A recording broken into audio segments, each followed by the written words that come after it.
Handang pag-aralan ng Korte Suprema ang mga panukala ng Sandigan Bayan para mapabilis ang paglilitis ng mga kaso kaugnay ng mga flood control project. Nakatutok si Sandra Aguinaldo. Sa eksklusibong panayam ng GMA Integrated News kay Sandigan Bayan Presiding Justice Geraldine Econg, sinabi nitong plano nilang pabilisin sa loob lang ng 6 hanggang 8 buwan ang paglilitis sa kaso kaugnay sa flood control. Idadaan daw nila sa Korte Suprema ang kanilang rules kaugnay dito. Sagot ngayon ng kataas-taasang hukuman, ire-review nila anumang panukala ng Sandigan Bayan para matiyak na maayos ang pagpapatupad nito. Any rules that may be proposed by any court, whether it's collegiate courts, Sandigan, CTA, and CA, will have to be reviewed by the court and bank. So any suggestions or recommendations coming from the Sandigan Bayan as to expedite the cases involving flood control projects, for sure we will review immediately these rules and see to it that are implemented properly. Sinabi yan ni Hesmundo sa 2nd anibersaryo ng Strategic Plan for Judicial Innovations na dinaluhan ng karamihan sa mga maestrado. Dito nabanggit din ang kontrobersya kaugnay sa katiwalian sa gobyerno. Addressing corruption is a clear, visible, and urgent priority for all justices, judges, lawyers, court personnel, and all our stakeholders. Corruption should no longer be hidden. Samantala, natuklasan din ng Supreme Court na di lang flood control projects ang proyekto sa gobyerno ng mga kontratistang naka-corner ng malalaking government projects. Ang ilan sa kanila, nagtayo rin ng mga Hall of Justice o yung mga gusali kung saan nililitis ang mga kaso. Iniutos ni Hesmundo na siyasatin ang mga ito. There were projects that were included in the budget for some of our halls of justice, which were outside the judiciary's budget. And therefore, for some of them, these were built by DPWH. And as of yesterday, the justice in charge, Justice Samuel Garland, reported briefly to the Chief Justice, and I witnessed the report, that he is looking at several projects that were funded by some contractors that were listed. Natapos naman daw ang karamihan sa mga proyekto at hindi pondo ng Supreme Court ang ginamit dito. Para sa GMA Integrated News, Sandra Aguinaldo, nakatutok 24 oras. Isinapubliko na rin ng Senate President at Speaker of the House ang kanilang mga Statement of Assets, Liabilities and Net Worth o SALN para sa taong 2025. Sa SALN ni House Speaker Faustino D. III, nakalagay na mayroong 74 million pesos ang halaga ng kanyang yaman kung ibabawas ang mga utang. Binuo rin ng House Speaker ang SALN Review and Compliance Committee ng Kamara para suriin ang mga panuntunan para sa pagsasapubliko ng SALN ng mga mambabatas.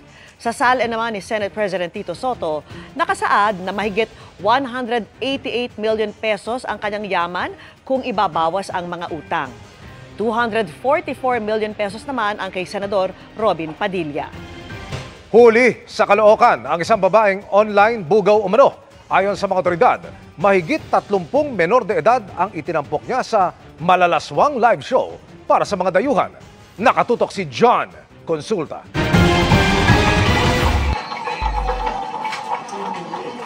Pagdating sa target area, mabilis na pumasok ang mga tauhan ng NBI Human Trafficking Division. Aresto ka namin sa salang paglabag sa 11930. Nagkarapatan kang kumuha ng sarili mong abogado. Kung hindi mo kaya magbayad ng abogado, bibigyan ka ng gobyerno. Arestado sa bisa ng cyber warrant ang 31 taong gulang na babae na di umano'y ilang taon ng sangkot sa pagkasagawa ng malalaswang online live show ng mga menor de edad. Itong kasong to ay nirefer ng Dutch National Police following the service ng search warrant sa bahay ng isang Dutch national na kung saan marami po tayo nakuhang child sexual abuse and exploitation material. Ayon sa NBI, hindi bababa sa 30 na mga bata ang biniktima ng suspect. Nauwi pa nila sa sex tourism ang aktibidad ng inaresto. Nagkakaroon na rin po ng physical meet-up na kung saan pumupunta po rito yung mga foreign customers ng subject at nagkakaroon sila ng pagkikita sa isang hotel na kung saan dinadala ng subject yung mga bata at doon nangyayari po yung pang-aabuso. Naharapan sa special reklamong paglabag sa online sexual exploitation of children law at child abuse na walang piyansa. Wala pang pahayag ang suspect. Para sa GMA Integrated News, John Consulta, nakatutok 24 oras. Tinawag ng ilang grupo na tila huli na ang gagawing pagla-livestream ng Independent Commission for Infrastructure o ICI sa kanilang mga pagdinig simula sa susunod na linggo. At nakatutok si Rafi Tima. Bago pa man magsimula ang diskusyon ng Senate Committee on Justice and Human Rights, inanunsyo na ni ICI Chairman Retired Justice Andres Reyes Jr. ang matagal ng panawagan ng marami sa Independent Commission for Infrastructure. We will now go on live stream next week once we get to be able to have the technical capability with us already. So again, I repeat, we will be doing live stream next week. Iba't ibang sektor ang nanawagan sa ICI para ipakita sa publiko ang kanilang ginagawang pagdinig para daw maging transparent ang proseso. And a live streaming of the proceedings will definitely address this concern of the public. Pero ang Makabayan Bloc sa Kongreso nagsabing tila huli na ang gagawing pag-livestream ng ICI. Dapat sa umpisa pa lang daw ay ginawa na ito ng komisyon. Nasa Senado si Reyes kaugnay ng diskusyon sa panukalang pagtatatag ng Independent People's Commission na siya mag-iimbestiga ng maanumalyang infrastructure projects ng gobyerno at iba pang irregularidad. Kapareho ito ng ICI pero sa panukala, tinitingnan ang pagbibigay dito ng mas malawak na kapangyarihan. Naging mainit ang diskusyon kung gaano kalawak ang kapangyarihang ibibigay dito. Nais ni Senate President Tito Soto na magkaroon ito ng kapangyarihang mag-file ng kaso, mag-freeze ng mga asset at magrekomenda ng whole departure order. Suwestyon naman ni dating Chief Justice Renato Puno, bigyan ng proteksyon ng mga miyembro nito laban sa harassment at pang-impluensya para tunay itong maging independent. It is respectfully suggested that the bill should not only give the Commission the power to investigate, but also the power to file the appropriate charges and the power to prosecute them. Not just to investigate, not just to be glorified researchers. Pero nagpaalala si dating Senate President Franklin Drilon, bagamat kailangan ng isang ad hoc committee dahil sa tindi ng problema, hindi ito dapat maging permanente at hindi nito dapat kunin ang kapangyarihan ng Ombudsman o ng Commission on Audit. We should not just keep on adding the offices, but strengthen the Ombudsman because constitutionally that is the agency that was created for this problem. Remember that we abhorred the arrest and seizure order, or ASO, issued by the Secretary of National Defense during martial law. Do we want to go back to that? I don't think so. Aminado naman si ICI member at dating DPWH Secretary Rogelio Singson, hirap ang kanilang komisyon. Panukala niya, gayahin ang kapangyarihan ng investigative bodies ng ibang bansa. The legal process that we have to follow is so tedious. Bago po may makulong, ang haba ho ng proseso.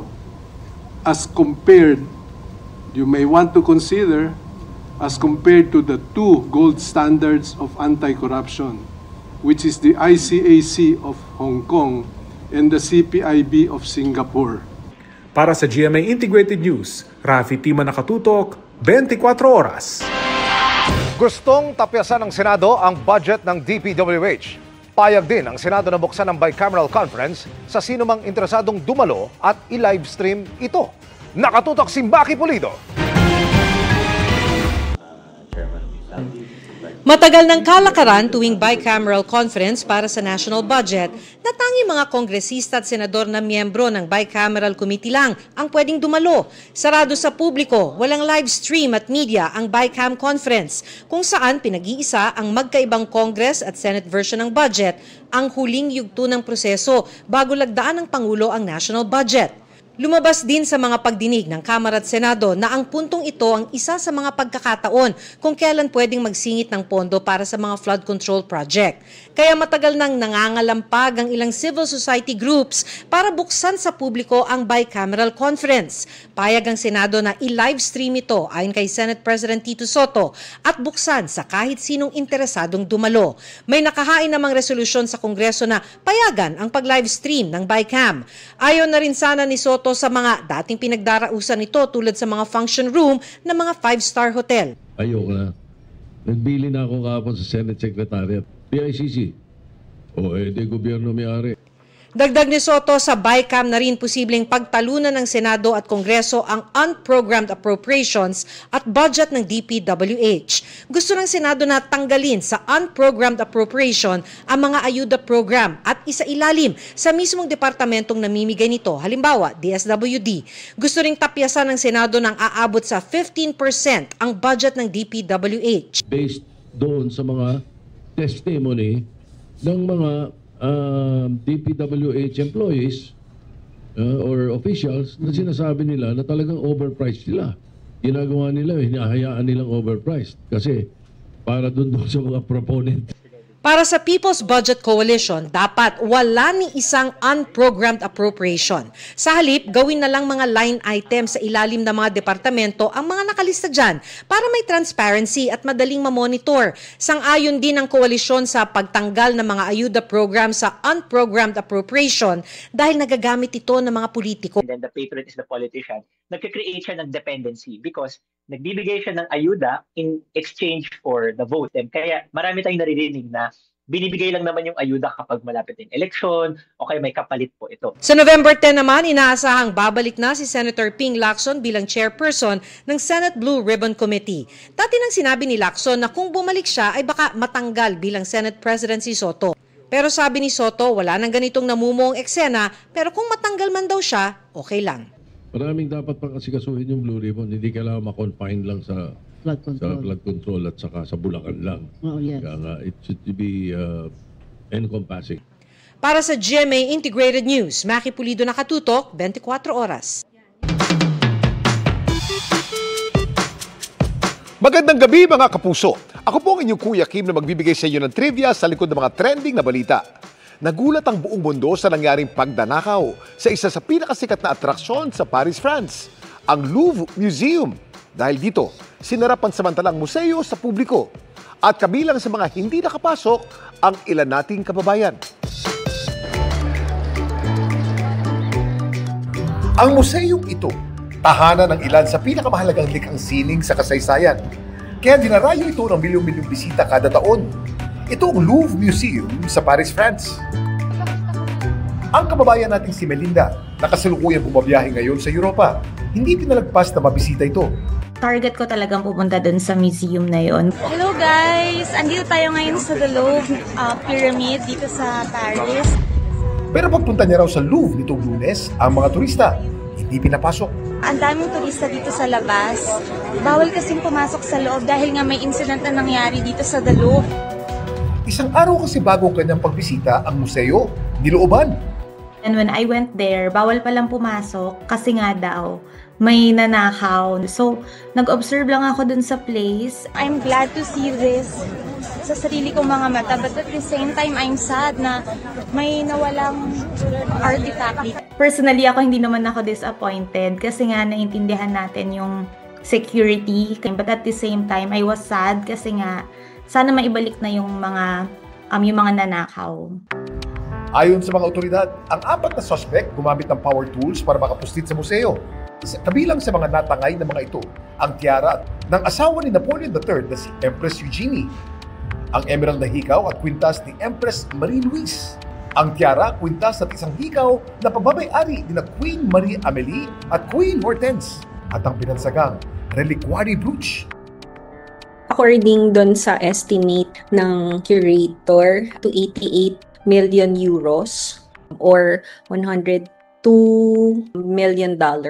It's not about the physical structure or yung kung hindi, yung pagkawala ng isang alaala na hindi mo na mapapalitan. Patuloy ngayon ang investigasyon para madakip ang mga salarin. Sa nagdaang mga dekada, maraming mga museum heist na gumimbal sa mundo. Taong 1911, ninakaw ng dating empleyado ng Louvre na si Vincenzo Perugia ang Mona Lisa ni Leonardo da Vinci. Na-recover ang painting na subukan itong ibenta ni Perugia sa Florence, Italy noong 1913. Noong 1964, nilooban ng 2 kalalakihan ang American Museum of Natural History sa New York City. Natangay nila ang ilang jewels o hiyas, kabilang ng 563.35 carat sapphire na Star of India. Noong 2002 naman, nang pinasok ng mga magnanakaw ang Vincent van Gogh Museum sa Netherlands, pinuntiryan ang dalawa sa mga painting ng sikat na Dutch artist. Pero hindi pa ang mga nakawang ito ang tinuturing na single largest art heist in modern history. Kuya Kim, ano na? Noong March 1990, may dalawang lalaki na panggap ng mga pulis ang punguslit sa Isabella Stewart Gardner Museum sa Massachusetts, Amerika. Ninakaw nila ang 13 mahahalagang likhang sining kabilang na mga paintings ng Dutch artists na sina Rembrandt, Van Rijn at Johannes Vermeer. Ang kabuang halaga ng kanilang ninakaw ay umabot ng mahigit $500 million. Kaya isa rin ito sa pinakamalaking property crime sa US history. Karamihan sa mga ninakaw, hindi pa rin naibabalik. Samantala, para malaman ang trivia sa likod ng viral na balita, i-post o i-comment lang #Kuya Kim. Ano na? Laging tandaan, importante ang may alam. Ako po si Kuya Kim at sagot ko kayo 24 oras.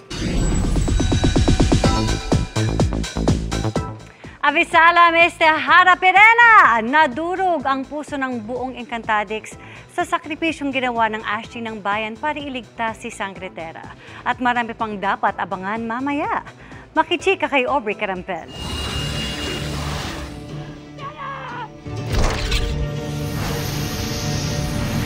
Para iligtas si Tera,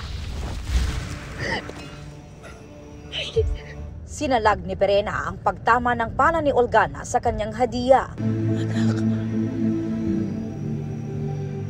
mahal na mahal kita.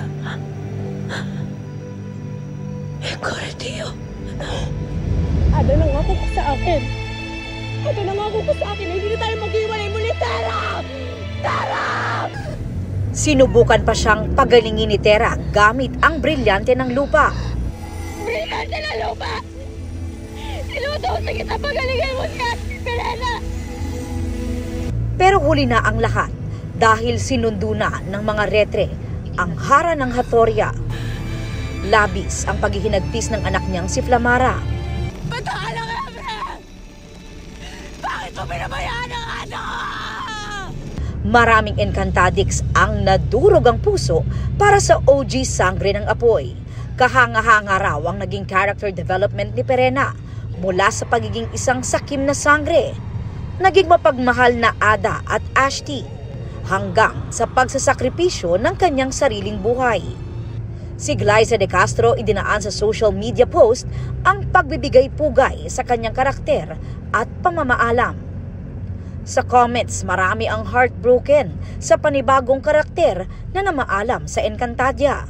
Napakomment din ang anak na si Flamara Faith De Silva. Ang sakripisyo ni Perena nakarating na rin sa kanyang mga kapatid na sangre na sina Danaya at Alena na bilanggo pa rin ni Mitena.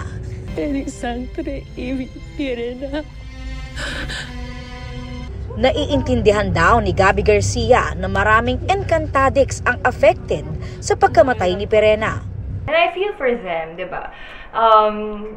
But you know, it has to be done for the story to continue and to move on.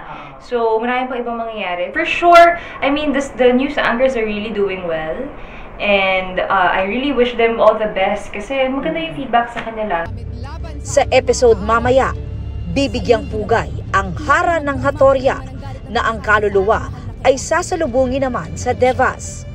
Pero ang sakripisyo ni Perena magdudulot din ng di pagkakaunawaan sa pagitan ng mga bagong sangre. Nag-aapoy din sa galit si Flamara na ipaghihiganti ang kanyang ina. Lahat ng yan abangan mamaya sa Encantadia Chronicles Sangre pagkatapos ng 24 oras. Aubrey Carampel, updated showbiz happenings. Makakapagpahinga sa susunod na linggo ang mga guro at estudyante. Dineklara ng Education Department na wellness break ang October 27 hanggang October 30. Ito'y para tiyakin ang kalusugan at kapakanan ng mga estudyante at guro sa gitna ng sunod-sunod na mga kalamidad at banta ng influenza-like illnesses. Special non-working holiday naman ang kasunod nitong araw na Biyernes, October 31. Kaya sa November 3 na ang balik eskwela pagkatapos ng undas. Handang magsiwalat ang isang dating mambabata sa Quezon City. ng mga alam niya umano kaugnay ng anomalya sa mga flood control project. Ayon yan sa Ombudsman. Nakatutok si Salima Refran. Isang dating mambabatas ng Quezon City ang nagpaabot kay Ombudsman Jesus Crispin Remulla ng kahandaang isiwalat ang lahat ng nalalaman sa maanomalyang flood control projects. Nakatanggap din ako ng tawag kaninang umaga, very early in the morning. Isang kaibigan ko, para siyang go-between sa isang congressman from Quezon City who wants to tell all. Hihintayin raw ni Remulla ang mga susunod na hakbang ng ex-congressman, pero nagpasabi na raw ito na marami siyang ilalahad. Bagay na susuriin daw niyang mabuti. Yung involvement niya sa lahat na nangyayari. Tsaka kung paano kalakaran, paano nangyayari lahat yan. Sasabihin niya. Sir, magtuturo din to ng iba? Magtuturo. Ano to, hindi na siya incumbent. Hindi na siya incumbent. Ayon sa Quezon City LGU, 331 ang mga flood control projects ng DPWH sa lungsod mula 2022 hanggang 2025. Pero 2 lang daw sa mga ito ang inaprubahan ng lokal na pamahalaan. Samantala, iniimbestigahan na raw ng Ombudsman ang isang bidder na palaging talo sa maanomalyang flood control projects. Katuwang nito ang Philippine Competition Commission o PCC sa pagsilip sa issue ng bid rigging. 3% of the project cost is given to the losing bidders. Yun ba for the boys tawag nila? For the boys. So, hinahati-hati yan sa losing bidders, etc. Meron pa ibang binibigyan. Ano na yan? Dating gawin na yan na nangyayari sa DPWH. Nais rin ni Ombudsman Remulla na makausap ang Sandigan Bayan para mailatag ang mga panuntunan sa pagbabalik ng ninakaw na pera ng gobyerno kapalit ng plea bargain o pagpapababa ng kasong kakaharapin. Lalo't may mga nagparamdam na raw kay Ombudsman Remulla na mga kongresista. May mga congressman daw na gusto lang nilang manahimik at hindi na gagawin ulit pagsasoli pa sila sa mga contracts na kung saan nag-contractor sila. Inatasan na rin ng Ombudsman ng Department of Justice na ituloy ang pag-usig sa 5 reklamo ng malversation, graft at perjury para sa 5 ghost projects ng DPWH Bulacan 1st Engineering District. Ibig sabihin, DOJ na magsasagawa ng preliminary investigation at magdadala nito sa korte. Para sa GMA Integrated News, Salima Refran, nakatutok, 24 oras. Mga kapuso, ilang taon ang fully paid ang balanse pero hindi pa rin na ibabalik sa isang pamilya ang isinanla nilang titulo ng lupa sa bangko. Idinulog nila yan sa inyong Kapuso Action Man. Taong 2006 na isanla sa isang bangko ang 1,500 metro kwadradong lote ng bayaw ni Apolonio sa Santiago, Isabela. Sa halagang 60,000 piso, ito'y para mapondohan ang pagsasaka ng pamilya noon. Makaraan ng 3 taon, nagsara umano ang bangko kaya sa Bangko Sentral ng Pilipinas o BSP na nila binayaran ang balanse Setyembre 2009. Wala naman ang utang yon. So pagdating ng i-follow up namin, itong 2024, nasa PDIC na pala yung titulo. Pero sumbong ng pamilya, hanggang ngayon hindi pa rin na ibabalik ang naprenda nilang titulo. Tinanong ko po sa PDIC kung sino mag-aasikaso yung mga papeles na yun. Ang sagot naman po nila sa akin, sila na daw po ang bahalang kumuha nun. Sana mapabilis po yung proseso na makuha namin yung titulo ng bayaw. Sumangguni ang inyong Kapuso Action Man sa isang abogado. Ipinaliwanag niya ang papel ng Bangko Sentral ng Pilipinas at ng Philippine Deposit Insurance Corporation sa pagkakataong magsasara ang isang bangko. Ang BSP kasi or yung Bangko Sentral ng Pilipinas kasi is just a regulatory body regulating yung mga financial institutions natin like banks and quasi-banks. Pag ang isang bangko kasi ay nagsasara, ang namamahala na dito is not the BSP but the PDIC. Yan yung nag-a-act as the receiver or the liquidator. So pati ang mga records ng mga bangko na nagsara ay naililipat ngayon sa PDIC. So kung naimprenda ng ating taga-Dulog yung kanyang titulo doon sa bangkong nagsara, then definitely it should be with the PDIC now kasi yan ang nagiging receiver eh. Ayon sa Philippine Deposit Insurance Corporation, taong 2011, nag-abiso sa kanila ang Bangko Sentral ng Pilipinas hinggil sa full payment at pwede na raw maibalik sa pamilya ang titulo. Pero nitong 2024 lamang muling nag-follow up sa kanilang opisina ang pamilya dahil diyan natagalan umano ang PDIC na ma-retrieve ang titulo. Umuwi na agad sa Isabela nung nabayaran namin. 2024 na lang po kami nag-follow up ulit. Sa ngayon ay naibalik na ang titulo sa pamilya. Malaking pagpapasalamat ko po kay Sir Emil Sumangil. Sana marami pa siyang matulungan.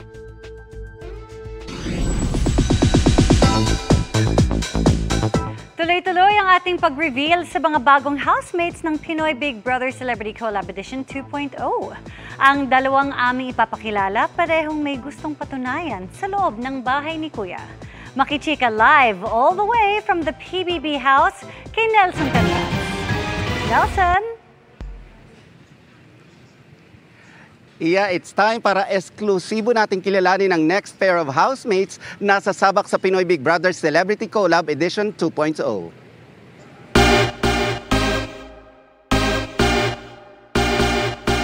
Dalawang young artist ang dadagdag sa listahan ng bagong PBB housemates, both seeking maturity and the taste of independence. First one, isang sparkle teen star, only 17 and just getting ready to face the world.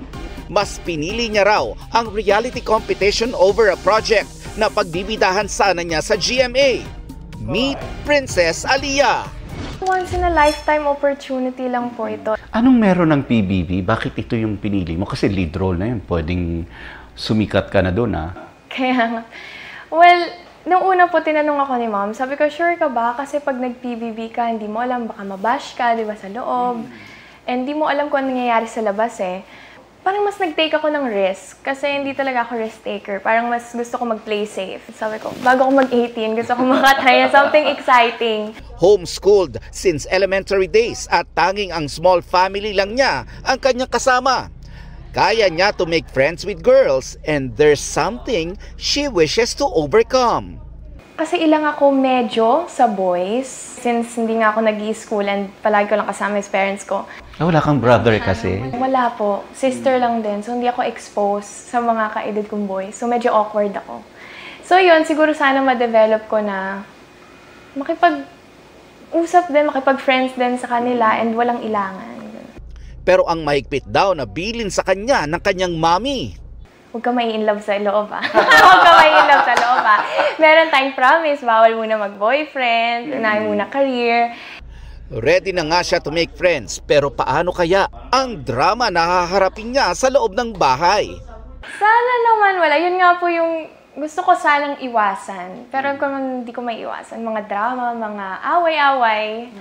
Kasi ayoko talaga ng mga confrontation. Ganon.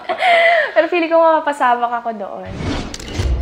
Ang next housemate naman natin, dating child actor, pero kahit matagal na sa showbiz, reserved siya at soft-spoken. Let's meet Miguel Vergara.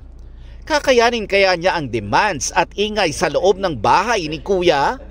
To be honest po, nung una, hindi po ako 100% sure sa PBB. But sabi po ng dad ko, think about it. Kasi pag pumasok ako dun sa first interview, it means I'm 100% committed to PBB.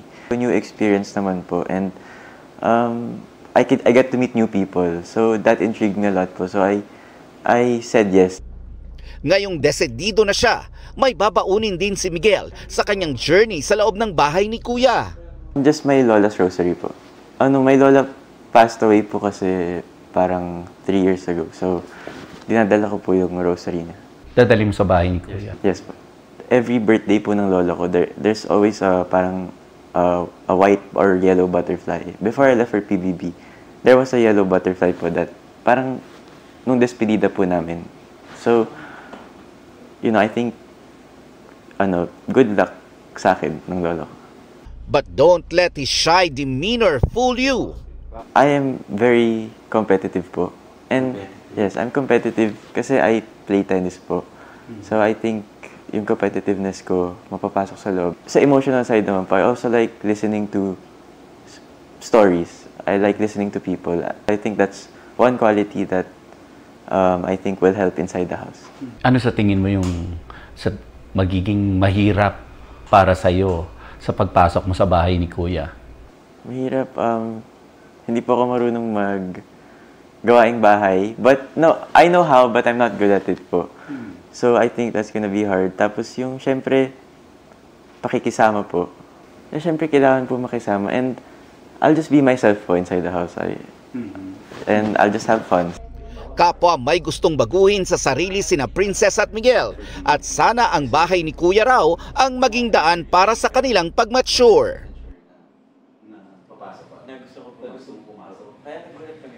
Alam mo, Iya, mas nagiging exciting ang lineup sa pagpasok ng iba't ibang personality sa PBB Celebrity Collab Edition 2.0.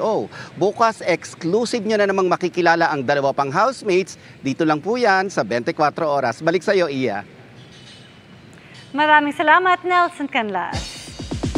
And that's my chika this Wednesday night. Ako po si Iya Arellano, Miss Vicky Emil. Thank you, Iya. Salamat, Iya. At yan ang mga balita ngayong Miyerkules. 64 na araw na lang at Pasko na. Ako po si Vicky Morales para sa mas malaking misyon. Para sa mas malawak na paglilingkod sa bayan, ako po si Emil Sumangil. Mula po sa GMA Integrated News, ang News Authority ng Pilipino, nakatuto kami 24 oras.